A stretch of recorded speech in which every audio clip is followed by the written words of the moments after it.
criminals. Common sense conservatives are going to put an end to this madness. We're going to bring home the country we know and love. Now let's go through the common sense plan. 1. Welcome to A News Network. We will listen to the House of Commons on January 28th on Monday. It was yesterday. Let's listen to Pierre and then I'll give my reactions. We're going to bring home lower prices by axing the carbon tax. And it starts with passing Bill C-2, 3, 4 to axe the tax on farmers and food so farmers can make the food and Canadians can afford to eat it. Pass the bill unamended today and let Canadians eat affordable food.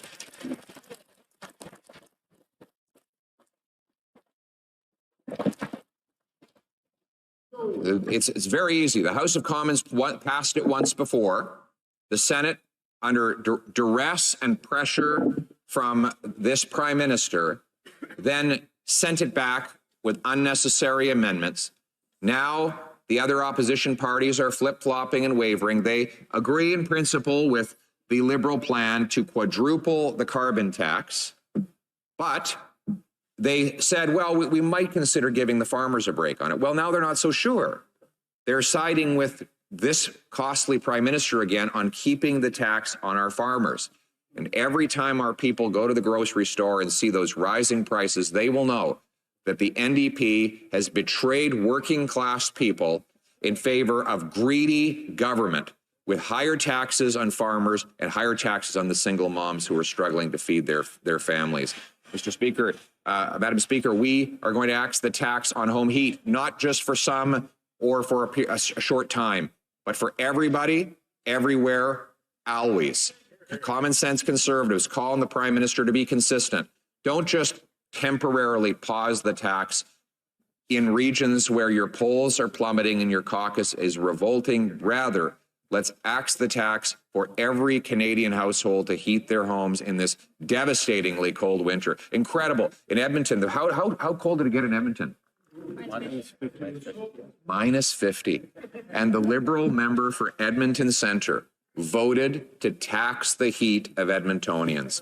Not only that, the Liberal member for Edmonton Centre wants to quadruple the carbon tax on the home heat of Edmontonians. So over the next several years, as the winter cold comes in and the people crank up their heat, their bills will rise faster and faster. Some places now, the carbon tax is more expensive than the actual gas that people are buying. The bills, some of my caucus members, we're going to be sharing these bills. If you have any bills with carbon tax itemized, let's share them so that everybody knows how badly this Prime Minister and his NDP coalition are ripping off Canadians for the crime of heating themselves in minus 50 weather. We are the only party that will axe the tax for them, for everyone, everywhere, always, Madam Speaker.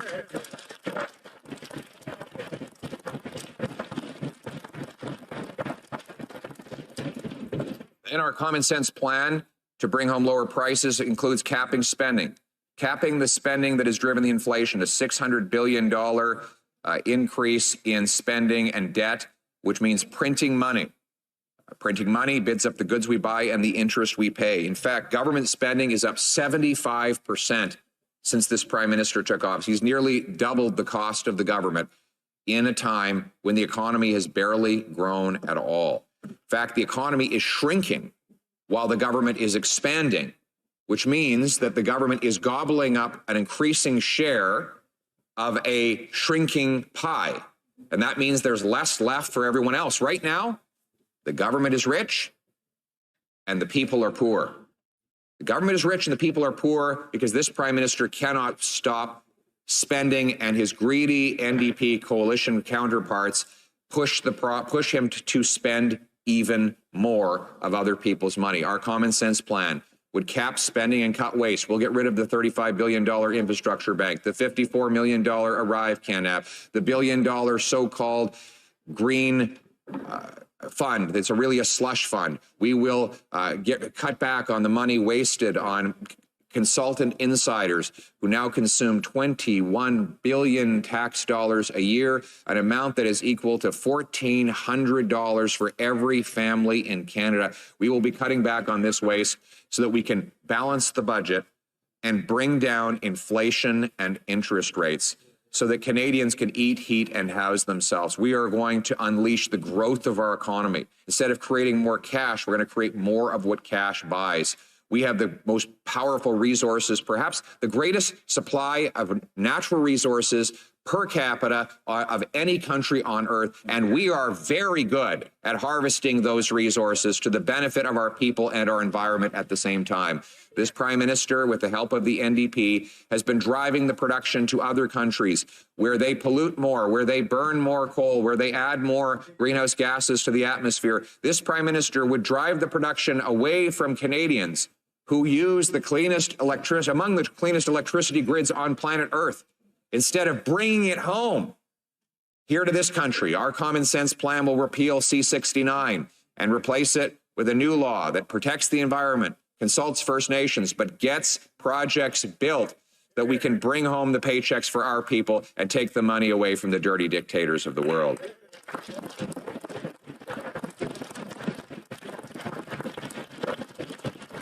I know I was able to announce recently that our new candidate in the Skeena-Bulkley Valley riding is...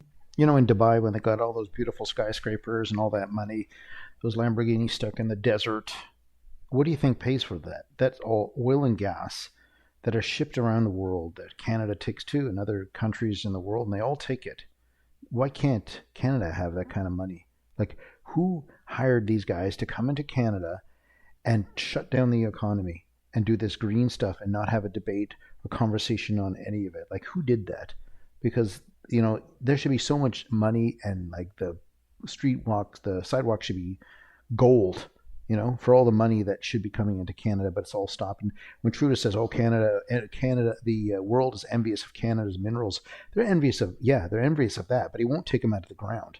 He'll boycott everything because can't even find an LNG use case for it. And second of all, everyone's jealous because we're on the border of America. That's why. And Trudeau doesn't take advantage of that. He sent down Freeland so she can insult the Americans with her little team of 20 somethings down there to do stuff. Let's keep going.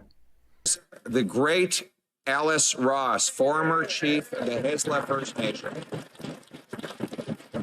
who is responsible for bringing Canada the biggest ever investment in its history. That is the LNG Canada project, a project that was approved by the former Harper government. And the only reason it was able to go ahead under this government is because they gave the project an exemption from the carbon tax. Had the tax applied, the project never would have occurred. Had C-69, the anti-resource law, been in place, the project never would have happened.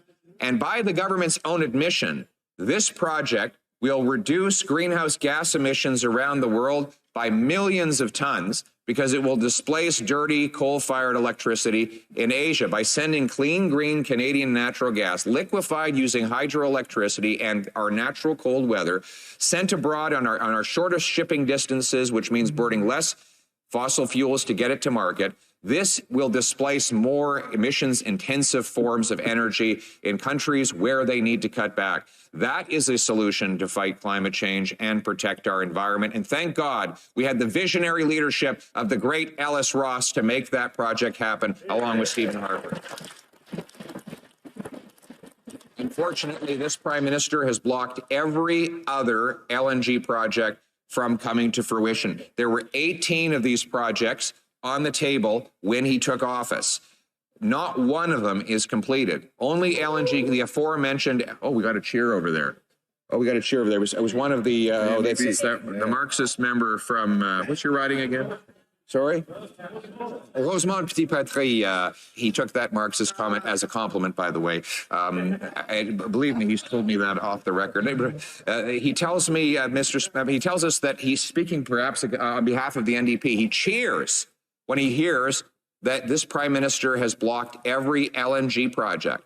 Well, you know, the use case for LNG is that if China needs the energy and they take like a ton of coal or a ton of LNG, what is the carbon that it would reduce? And Trudeau can't see that because he doesn't care. He wants, like, for example, Germany to buy Russian natural gas. He wants them to fund Russia so Russia can have money to do other things like the war. Like, that's the way he thinks. And Jolie is like the, on training, foreign minister in training. I don't know if she'll ever learn that job, but it seems everyone is just learning their job at Liberal Party. Okay, thanks for watching. Let's watch the next one.